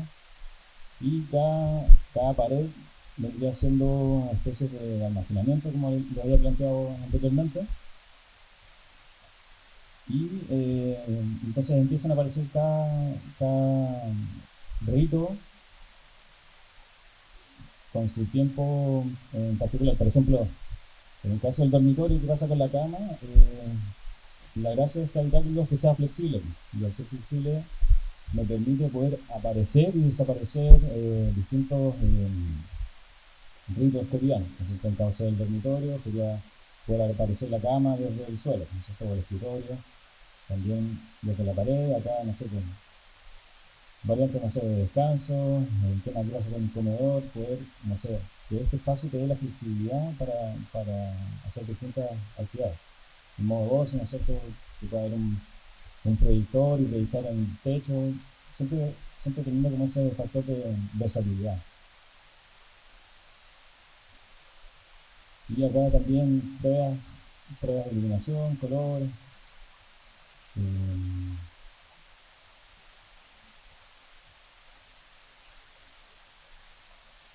Claro. Acá como probando distintas horas del día, cómo afectaría, ¿no es cierto?, este espacio, si es muy oscuro por dentro o si es luminoso. Después hago como el ejercicio de poder instalar, ¿no es cierto?, este artefacto.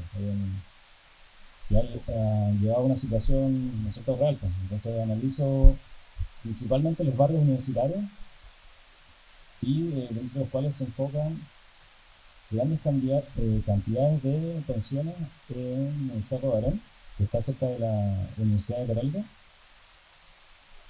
Entonces voy allá y me encuentro con estos como especie de como parásitos que tienen, estos como tumores que tienen, ¿no es cierto?, las viviendas. ¿Y por qué aparecen? Porque al final la gran mayoría de estas casas trata de ampliarse lo más posible, ¿no es cierto?, sacarle el mayor provecho a su terreno, y aparecen estos como, yo les decía, como quistes de la casa que al final claramente son clandestinas porque no cumplen con la normativa, y nos ayudan a entender que al final, claro, las familias prefieren poder, ¿no es cierto?, densificar y muchas veces poder hacer una ampliación, ¿no es cierto?, para destinarla como habitación de arriendo o lucrar, ¿no es cierto?, con su propia vivienda.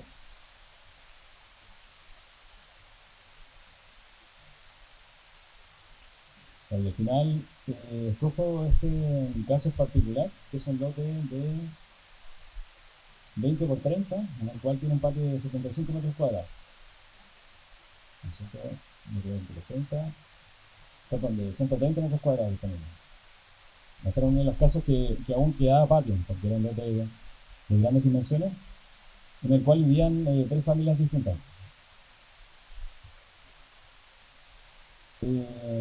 También desde una mirada aérea me permitía seguir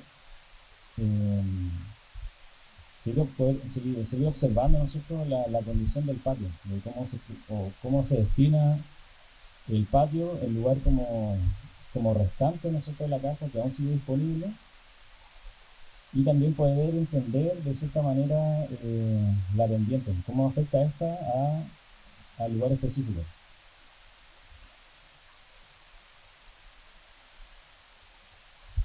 Bueno, en base a, como se vio anteriormente, en base a la fotogrammetría, pude entender de cómo más o menos las dimensiones de este lote. Siempre al final como jugando contra la especulación y como la realidad, ¿no es cierto? Entonces, cómo las herramientas al final me van ayudando a aproximar quizás de cierta manera un proyecto real. Entonces, este vendría siendo como el emplazamiento del patio, en el cual se ubican dos niveles distintos,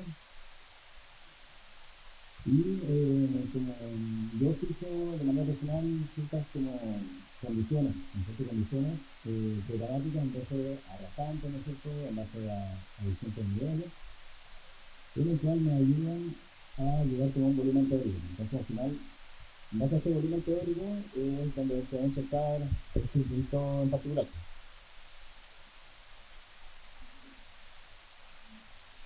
Y las condiciones también de que no ocupe, la gracia es que el proyecto tampoco no ocupe todo el patio. Entonces, si bien es cierto, se construye para poder sacar el provecho a la vivienda, ¿no es cierto?, pero más o menos como que dialogue el proyecto con lo que ya existe.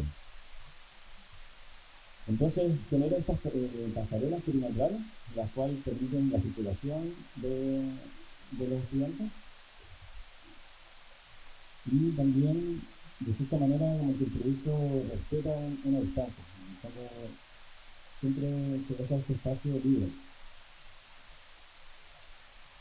Aquí vendrían siendo unas visualizaciones de cómo se vería insertado, ¿no es cierto? Esa sería la relación con la vivienda.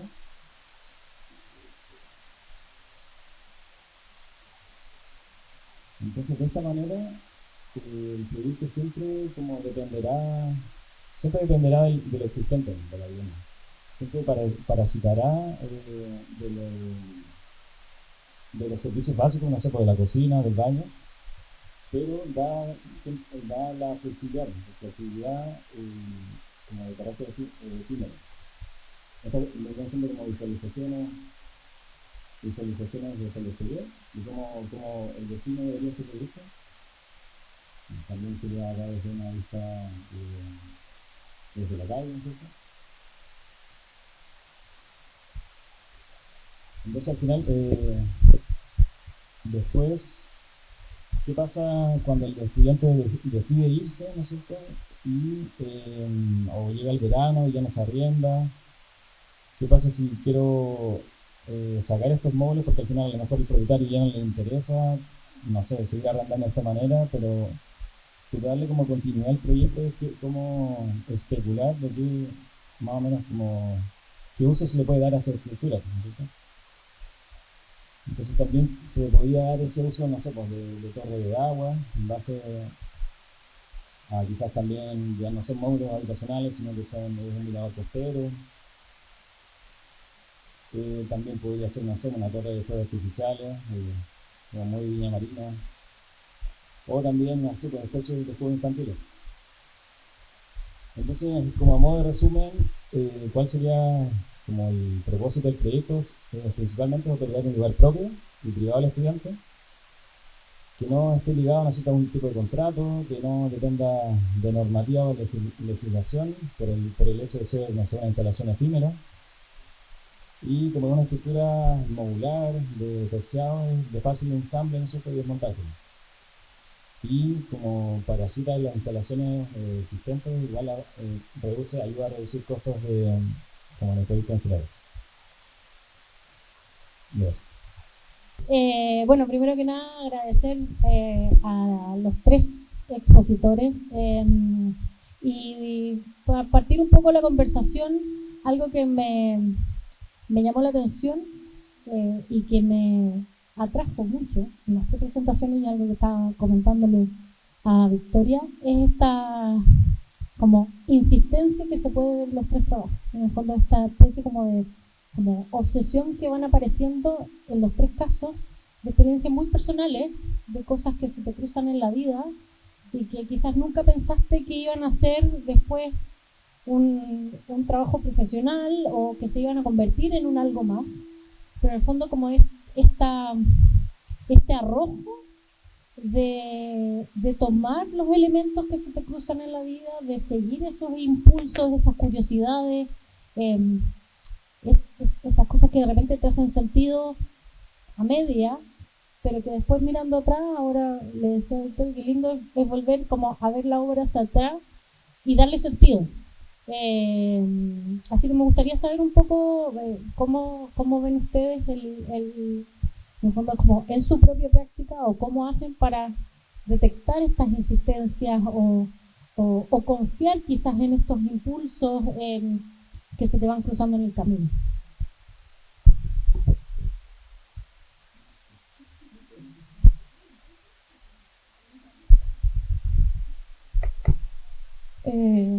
Diría que fue un poquito el cuestionarme a la hora de tener tanta libertad, en este caso en el taller de investigación. Era la primera vez que me enfrentaba a, pueden investigar de lo que quieran, ustedes pueden elegir. Y dentro de eso pensé en que siempre había tenido un interés por el tema de los departamentos, pero ahí viene la cuestión de dónde. Incluso ahora en el título me puse mucho a pensar, ok, yo ahora elegí mi título en base a un tema que salió de la investigación, pero ¿por qué? Y entonces me puse a pensar en volver atrás y por qué yo odiaba, tal vez una palabra muy fuerte, pero tanto estos edificios que mi pensamiento era, no quiero vivir ahí, era lo primero que pensaba. Entonces me acordé de mi yo de niña y fue loco ver cómo, a pesar de no entender de niña realmente esto de la arquitectura, era como siempre estuvo ahí. Y fue bonito igual regresar a eso y darme cuenta como, mira lo que llegué. Entonces diría que fue un poquito cuestionarme y volver atrás, porque nunca me había puesto a pensar por qué es esta incomodidad que me produce.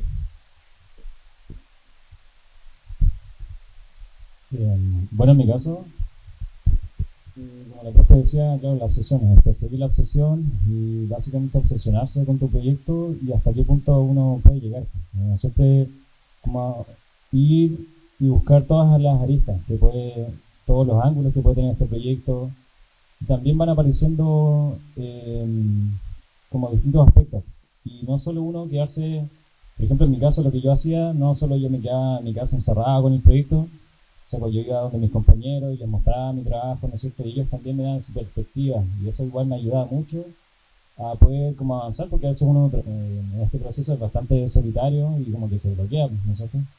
Entonces como con esta ayuda de los demás también, del apoyo, uno como que también va direccionando el proyecto. Al final no es como no es solo mi trabajo, yo no podría decir así, no, esto es solo mío, sino que igual también fue como una ayuda en conjunto. Entonces, como el trabajo colaborativo y ya, eso.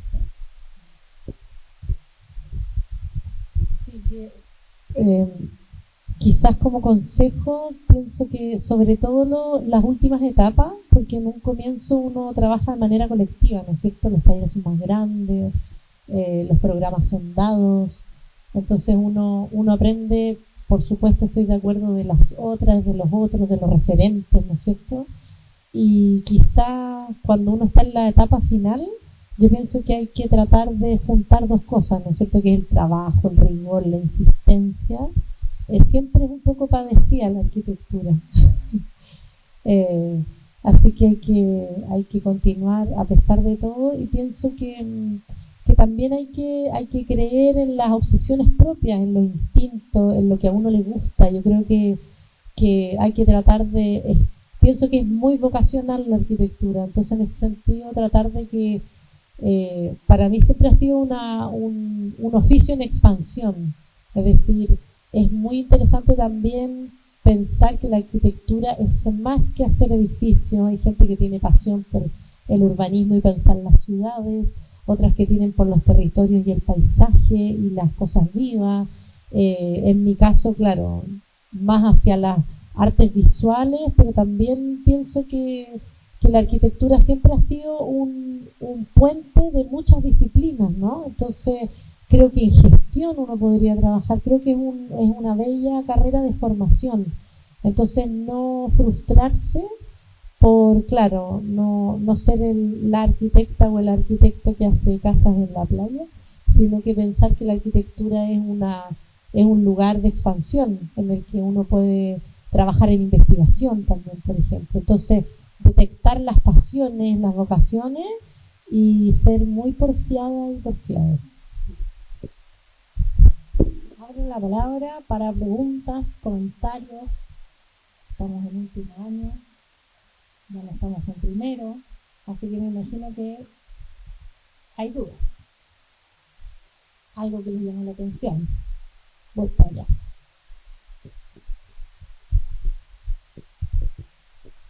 Bueno, yo tengo una duda con un proyecto, el proyecto de Samuel, con respecto a qué estudiante está siendo como dirigido, a qué tipo de estudiante está siendo dirigido el proyecto. Porque, por ejemplo, el escritorio, si es que, porque decías que era modular, si es que se puede entender, el escritorio, ¿qué pasa con la silla? Que igual aún así ocupa espacio, que queda ahí dando vueltas, o si quieren como implementar más cosas, o si es que se puede sacar partes del proyecto sin afectar la estructura, que noté que era como un mueble, un muro mueble, por así decirlo. ¿Cómo se desenvuelve? Son como dos preguntas de una. Si es que se puede modular, por así decirlo, la misma estructura, y si también para qué tipo de estudiante está dirigido.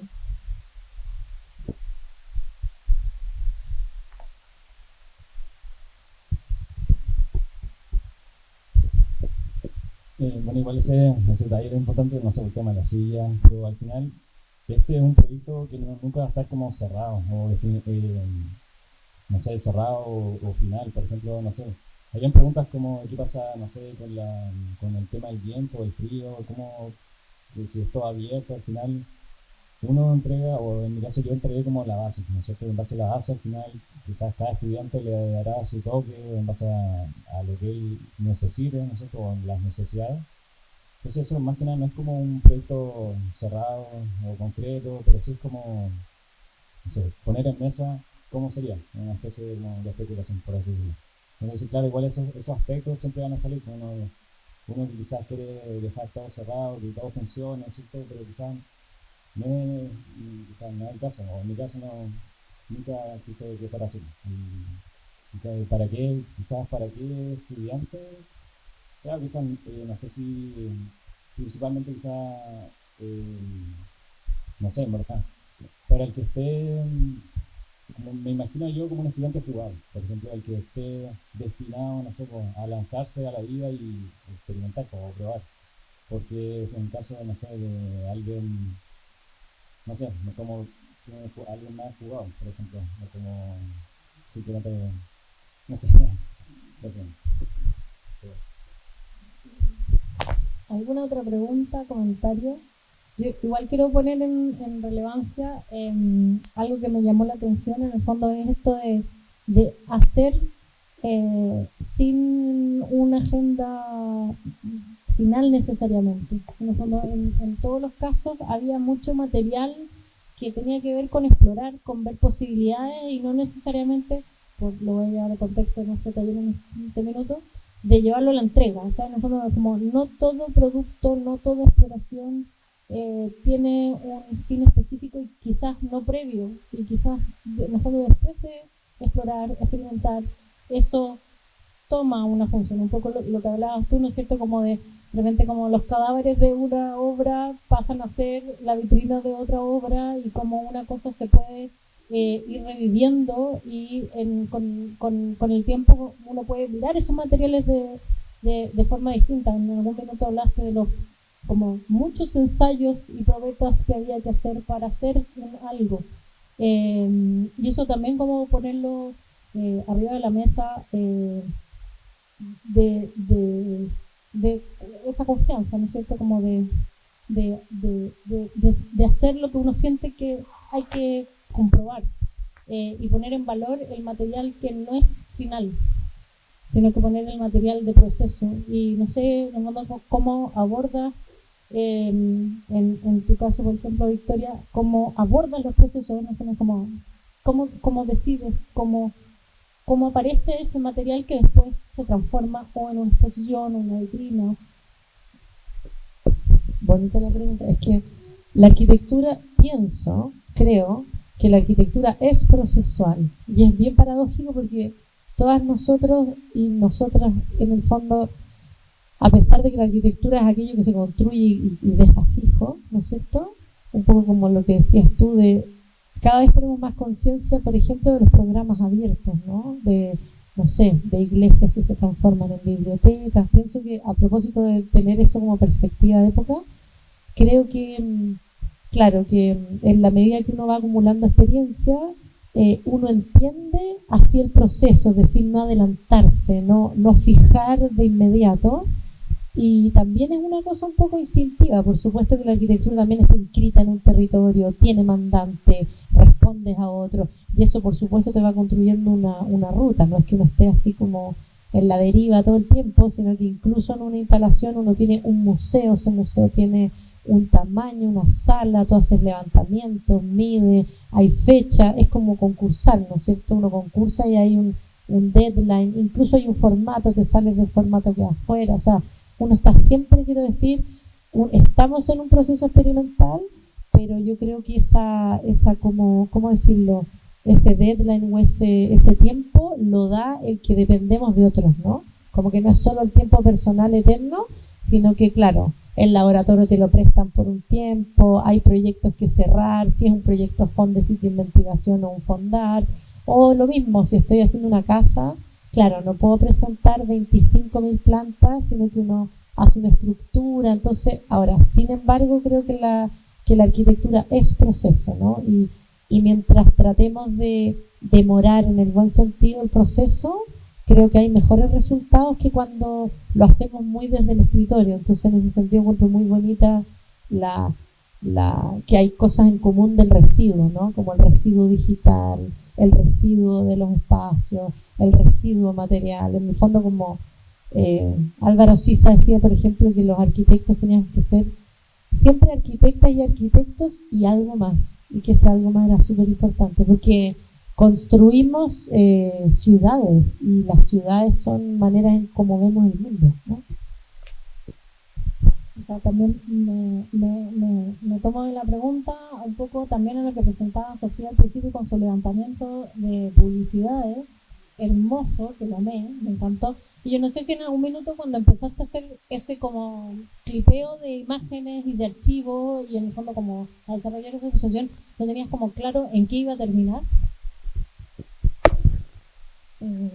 Al inicio, o sea, partiría con entrar a la publicidad para poder comprender el fenómeno. Nunca imaginé que iba a ser tan grande realmente, pero fue, yo diría que soy perfeccionista y también especial. Y a veces me dicen, pero es mucho, no importa. Entonces yo me di cuenta de que sí iba a tener que abarcar mucho para poder hablar de un patrón. Y dije, no importa ya, yo voy a tomar el hito más importante en este caso de Viña y mapear hasta la actualidad, ya, tal vez no todos los años, pero en una secuencia de años. Y de hecho, en particular esa taxonomía es más grande que un acero, o sea, no puedo mostrarla sino en gigante. Pero me ha pasado ya en varias situaciones que es algo grande y se ve difícil, pero yo sé que puedo y lo necesito. O sea, es como ese pensamiento de necesito poder ser así de minuciosa para poder continuar en el proceso. Algo que quería comentar con respecto a lo del proceso, que igual como mirada de estudiante aún, es, supongo que no a todos le pasa, pero lo he encontrado como constante en mi círculo, es el querer que todo salga bien a la primera. Y por eso cuesta mucho valorar el proceso, y que fue algo que aprendí con título 1 de esto de lo del proceso que no se ve aquí en el final. Aquí ya está ya más formateado y está pensado lo que uno quiere mostrar, pero realmente hay mucho material que queda escondido, pero que si no lo hubiera hecho no hubiera podido llegar al resultado final. Entonces es como incentivar esa paciencia y bajarle un poquito tal vez a la presión de que tiene que salir bien a la primera, porque la gracia de hecho de tanto los talleres como esa instancia es disfruta el proceso y que aprendas a equivocarte. O sea, eso ya lo tenemos como interiorizado, pero el proceso es parte del final. Sin el proceso no hay final literalmente. Entonces que no se salten eso por ansiedad.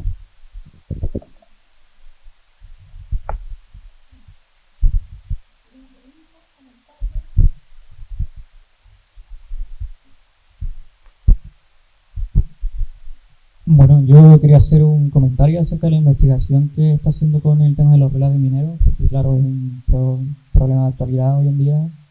El 80% de los relaves en Chile están en procesos de abandono o inactivos, entonces toda esta escoria que queda es la problemática. Y si bien hoy en día hay una normativa que regula eso, pero solamente para puntos de mineras nuevos, los existentes ya no.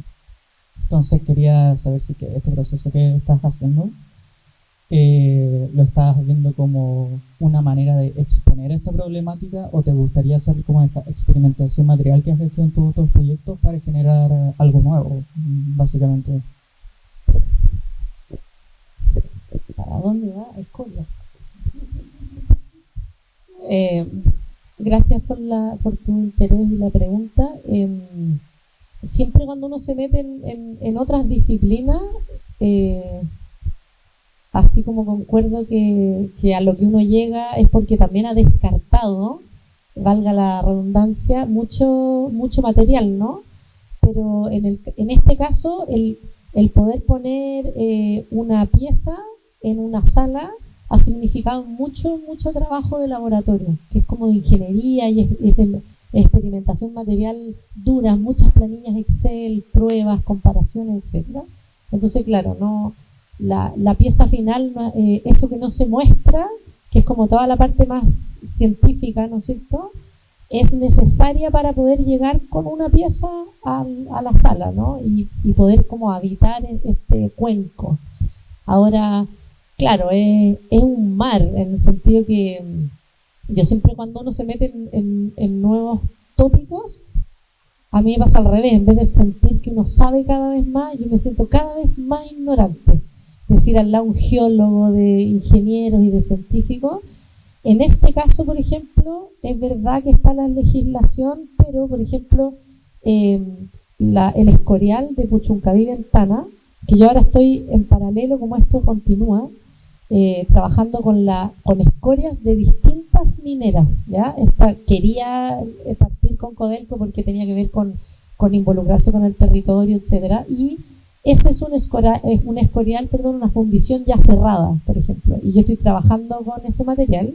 Entonces, es cierto que hay muchos escoriales incluso no mapeados antiguos y que no se sabe ni siquiera de dónde provienen. Yo creo que si uno investiga así, pero digamos no están mapeados ni las empresas. Entonces no hay un interés, ¿cómo decirte?, político sobre ni mapearlos ni mirarlos. Ahora, esta pregunta es sobre la escoria en general o sobre los descartes, pero eso es topografía del descarte, o sea, es reconociendo que en Chile hay montañas. Piensen que solamente la fundición de Ventana, que cerró el 2023, son 23 veces la planta del Estadio Nacional.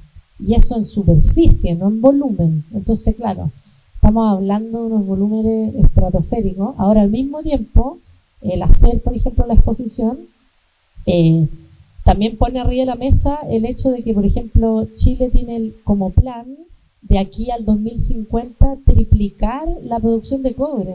Entonces, sin duda, el hacernos cargo del descarte del cobre es una cosa de la que nos vamos a tener que hacer cargo. Entonces, ¿cuál creo yo que es como que son las vetas?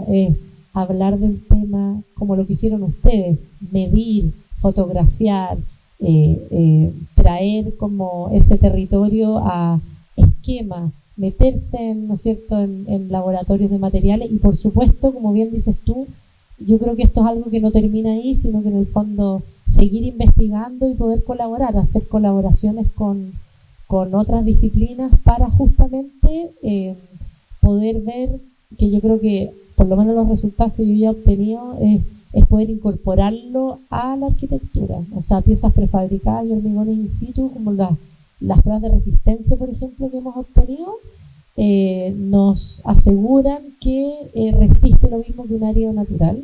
Y tengo, claro, trabajo con tesistas que también están incorporando en sus títulos estas como nuevas obsesiones y es bonito pensar que este no es el trabajo de uno solamente, sino que es una especie de posta, ¿no? Así como yo aprendí los moldajes flexibles de Mark West y de Miguel y uno como tesista tomó la posta, bueno, uno también saber cómo entregar ese testigo y hacer que el conocimiento, entenderlo como, o la investigación, como una exploración abierta, digo, que uno está en un pedazo del camino y entender que ojalá si le apasiona a otra o a otro, también saber cómo entregar esa información y que las cosas continúen. Yo creo que les va a llegar a ustedes, de todas maneras.